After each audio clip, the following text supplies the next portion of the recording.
നമസ്കാരം. ലോക്സഭാ തെരഞ്ഞെടുപ്പ് കഴിഞ്ഞു, ഫലപ്രഖ്യാപനം വന്നു, കേന്ദ്രത്തിൽ BJP അധികാരത്തിലെത്തി. പക്ഷേ ചില ഘടകങ്ങൾ ബാക്കിയാണ്. 3 ഉപതെരഞ്ഞെടുപ്പുകൾ കേരളത്തിൽ നടക്കാൻ പോകുന്നു.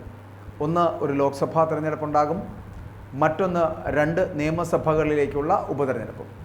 അങ്ങനെ ഉപതെരഞ്ഞെടുപ്പുകൾ നടക്കുകയും ഒപ്പം തന്നെ ലോക്സഭയുടെ ഉപതെരഞ്ഞെടുപ്പ് കൂടി നടക്കുന്ന ഈ ഘട്ടത്തിൽ നമുക്കറിയാം, വയനാട്ടിലാണ് രാഹുൽ ഗാന്ധി മാറുകയും അവിടെ ഉപതെരഞ്ഞെടുപ്പ് ഉണ്ടാകുകയും പോകുന്നു. മറ്റൊന്ന് പാലക്കാട് ഷാഫി പറമ്പിൽ MLA ആയിരുന്ന പാലക്കാട് നിന്നും അദ്ദേഹം വടകരയിൽ നിന്ന് MP ആയതോടുകൂടി അദ്ദേഹം വിജയിച്ചു പോകുമ്പോൾ അവിടെയും ഇപ്പോൾ ഉപതെരഞ്ഞെടുപ്പ് പാലക്കാടും ഉണ്ടാകുന്നു. മറ്റൊന്ന് ചേലക്കരയിലാണ്.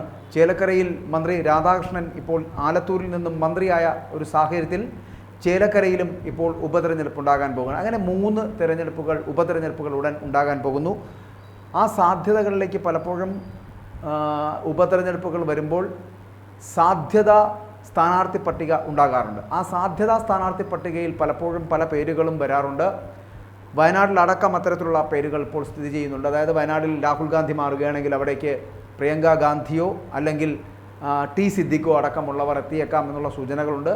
മറ്റൊന്ന് ചേലക്കരയുമായി ബന്ധപ്പെട്ടിട്ടാണ്. അതൊരു തെരഞ്ഞെടുപ്പ് ഘട്ടത്തിലേക്ക് അവിടെ എത്തിയിട്ടില്ല, അതിൻ്റെ സ്ഥാനാർത്ഥി നിർണ്ണയങ്ങൾ പൂർത്തിയായിട്ടുമില്ല, അല്ലെങ്കിൽ തെരഞ്ഞെടുപ്പ് ഘട്ടത്തിലേക്ക് എത്തുന്ന ഒരു സാഹചര്യവും അവിടെ ഇപ്പോൾ വന്നിട്ടില്ല. ഉടൻ സ്ഥാനാർത്ഥി നിർണ്ണയം ഉണ്ടായേക്കാം. പ്രദീപ് അടക്കമുള്ളവരുടെ പേരുകൾ കേൾക്കുന്നുണ്ട് ഇടതുപക്ഷത്തു നിന്നും. പക്ഷേ മറ്റൊന്ന് എപ്പോഴും ശ്രദ്ധേയമാകുന്നത് പാലക്കാട് നിയോജകമണ്ഡലം. പാലക്കാട് നിയോജകമണ്ഡലത്തിൽ ആര് മത്സരിക്കുമെന്നതാണ് ഉപതെരഞ്ഞെടുപ്പിൽ. ഞാൻ ഈ പാലക്കാട് നിയോജകമണ്ഡലവുമായി ബന്ധപ്പെട്ടൊരു വീഡിയോ ചെയ്തപ്പോൾ അതിനകത്ത് പറഞ്ഞിരുന്ന സാധ്യതാ നിർണ്ണയ പട്ടിക മാത്രമല്ലായിരുന്നു, ചിലപ്പോൾ സംഭവിച്ചേക്കാവുന്ന ഒരു കാര്യമായിരുന്നു. പത്മജ BJP സ്ഥാനാർത്ഥിയായിട്ട് പത്മജ വേണുഗോപാൽ എത്തുകയാണെങ്കിൽ രാഹുൽ മാങ്കൂട്ടത്തിലും ഒപ്പം എത്തുവാനുള്ള സാധ്യതയുണ്ട് എന്നാണ്. കാരണം യുവാക്കൾക്ക് പ്രാതിനിധ്യം കൊടുക്കുവാനാണ് ഇപ്പോൾ രാഹുൽ ഗാന്ധി അടക്കമുള്ളവർ ശ്രമിക്കുന്നത്. അങ്ങനെയാണെങ്കിൽ രാഹുൽ മാങ്കൂട്ടത്തിന് ഒരു സാധ്യത പാലക്കാട് ഉണ്ടായിരുന്നു ഉപതെരഞ്ഞെടുപ്പിൽ മത്സരിക്കുവാനുള്ള. ആ ഒരു സാധ്യത മുന്നിൽ കണ്ടുകൊണ്ടാണ് രാഹുൽ മാങ്കൂട്ടത്തിനെയും ഒപ്പം തന്നെ M സ്വരാജ് LDFൻ്റെ സ്ഥാനാർത്ഥിയായിട്ട് എത്തിയേക്കാം എന്നുള്ള സൂചനകളുണ്ടായിരുന്നു.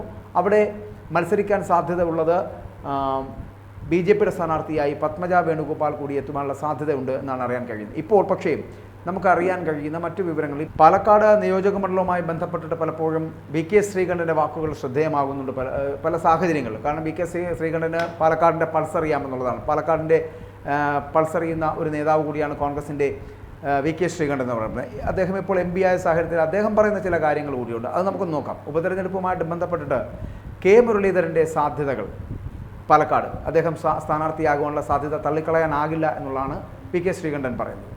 തീരുമാനമെടുക്കേണ്ടത് ഹൈക്കമാൻഡ് ആണെങ്കിൽ കൂടിയും K മുരളീധരനുമായി നടത്തിയ കൂടിക്കാഴ്ചയ്ക്ക് ശേഷമായിരുന്നു മാധ്യമങ്ങളോടൊക്കെ VK ശ്രീകണ്ഠൻ ഇങ്ങനെ പറഞ്ഞത്. കാരണം മുരളീധരനുമായി നടത്തിയ കൂടിക്കാഴ്ച പോസിറ്റീവാണ് എന്നാണ് അദ്ദേഹം വ്യക്തമാക്കിയിരിക്കുന്നത്. ഇതോടെ ചിലപ്പോൾ പാലക്കാട് ഉപതെരഞ്ഞെടുപ്പിൽ മുരളീധരനും സഹോദരി പത്മജ വേണുഗോപാലും തമ്മിൽ ഏറ്റുമുട്ടുമോ എന്നുള്ളത് ഇപ്പോൾ ഉറ്റുനോക്കപ്പെടുന്നുണ്ട് എന്നുള്ളതാണ്. കഴിഞ്ഞ 3 നിയമസഭാ തെരഞ്ഞെടുപ്പിലും കോൺഗ്രസ് ആണ് ഈ മണ്ഡലത്തിൽ നിന്ന് വിജയിച്ചു കയറിയത്. എന്നാൽ കഴിഞ്ഞ തെരഞ്ഞെടുപ്പിൽ കോൺഗ്രസിനെ വിറപ്പിക്കുന്ന പ്രകടനം നടത്തിയിരുന്നത് BJP സ്ഥാനാർത്ഥിയായിട്ടുള്ള ശ്രീധരനായിരുന്നു. ശ്രീധരൻ ഇവിടെ വലിയ ഒരു മത്സരമാണ് കാഴ്ചവെച്ചത്. അവസാന നിമിഷം വരെ ഇഞ്ചോടിഞ്ച് പോരാട്ടമായിരുന്നു കോൺഗ്രസ് സ്ഥാനാർത്ഥിയായിട്ടുള്ള ഷാഫി പറമ്പിലും ശ്രീധരനും തമ്മിൽ അവിടെ നടന്നത്. ഈ ഘട്ടത്തിൽ ശ്രീധരൻ മണ്ഡലം പിടിച്ചെന്ന് വരെ വിലയിരുത്തലുണ്ടായിരുന്നു. എന്നാൽ BJPയുടെ പ്രതീക്ഷകളെല്ലാം അസ്ഥാനത്താക്കിക്കൊണ്ട് ഷാഫി മണ്ഡലം നിലനിർത്തുകയായിരുന്നു. എന്നാൽ ഇക്കുറിയും മികച്ച സ്ഥാനാർത്ഥി തന്നെ പാലക്കാട് BJPയുടെ സ്ഥാനാർത്ഥിയായിട്ട് വന്നാൽ വിജയിക്കുമെന്നുള്ള കാര്യം ഉറപ്പാണ് എന്നാണ് അവർ തീരുമാനിച്ചിരിക്കുന്നത്. BJPയിലേക്ക് സ്ഥാനാർത്ഥി ചർച്ചകളൊക്കെ അനൗദ്യോഗികമായിട്ട് ആരംഭിച്ചിട്ടുമുണ്ട്. പത്മജ വേണുഗോപാൽ മത്സരിക്കട്ടെ എന്നൊരു വികാരം പാർട്ടിയിൽ ഒരു വിഭാഗത്തിനുണ്ട്. പത്മജയുടെ BJPയിലേക്കുള്ള വരവും സുരേഷ് ഗോപിയുടെ തൃശ്ശൂരിലെ വിജയവുമെല്ലാം അതിൽ ഗുണം ചെയ്തു എന്നാണ് നേതാക്കൾ ചൂണ്ടിക്കാട്ടുന്നത്. പത്മജ മത്സരിച്ചാൽ കോൺഗ്രസ് വോട്ടുകളടക്കം ചിലപ്പോൾ പെട്ടിയിലാകുവാനുള്ള സാധ്യതയുണ്ട് എന്ന് BJP കരുതുന്നുണ്ട്.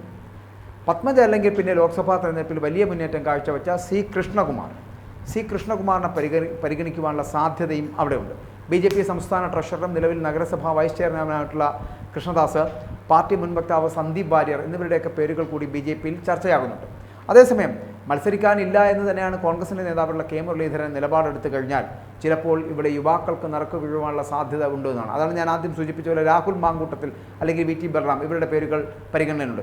ഷാഫി പറമ്പിലിൻ്റെ കൂടി അഭിപ്രായത്തിൻ്റെ അടിസ്ഥാനത്തിലായിരിക്കും സ്ഥാനാർത്ഥിയെ അവിടെ നിർണ്ണയിക്കാൻ കഴിയുക അല്ലെങ്കിൽ തിരഞ്ഞെടുക്കുക. CPM-ഉം മത്സരം ഘടിപ്പിക്കുവാനുള്ള തയ്യാറെടുപ്പിലാണ്. ഇപ്പോൾ യുവനേതാവായിട്ടുള്ള M സ്വരാജിനെ CPM മത്സരിപ്പിക്കുമോ എന്നുള്ളതാണ് ഇപ്പോൾ ഉറ്റുനോക്കപ്പെടുന്നത്. ഒപ്പം തന്നെ പത്മജ വേണുഗോപാലിൻ്റെ സാധ്യതയാണ് വളരെ കൂടുതലായിട്ടുള്ളത്. അങ്ങനെ പത്മജ വേണുഗോപാലും കെ മുരളീധരനും ഒരേ സമയം അംഗത്തിനിറങ്ങുകയാണെങ്കിൽ അതൊരു പ്രത്യേകതയുള്ള ഒരു ഉപതെരഞ്ഞെടുപ്പായിരിക്കും പാലക്കാട് എന്നുള്ള കാര്യത്തിൽ സംശയമില്ല.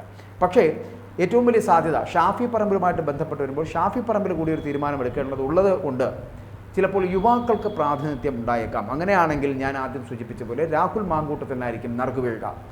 പിന്നെ മറ്റൊന്ന്, കെ മുരളീധരൻ വരികയാണെങ്കിൽ ഞാൻ പറഞ്ഞ സഹോദരനും സഹോദരിയും തമ്മിൽ ഏറ്റുമുട്ടുന്ന ഒരു മത്സരത്തിനുള്ള ഒരു സാധ്യത ആ മണ്ഡലത്തിലുണ്ടാകും. കെ മുരളീധരൻ പക്ഷേ സ്ഥാനാർത്ഥിയാകുവാനുള്ള സാധ്യതകൾ തള്ളിക്കളയേണ്ടിയിരിക്കുന്നു. പക്ഷേ വി കെ ശ്രീകണ്ഠൻ പറയുന്നത് അദ്ദേഹവുമായി നടത്തിയ ചർച്ചകളിൽ നിന്നും വളരെ പോസിറ്റീവായിട്ടുള്ളൊരു തീരുമാനം അദ്ദേഹം എടുത്തിരിക്കുന്നു. പക്ഷേ അതിനുള്ള സാധ്യതയുണ്ട്, പറയാതിരിക്കാൻ കഴിയില്ല. കാരണം കെ മുരളീധരന് നിയമസഭയിലേക്ക് മത്സരിക്കണമെന്നുള്ളതാണ് അദ്ദേഹത്തിൻ്റെ മനസ്സ്.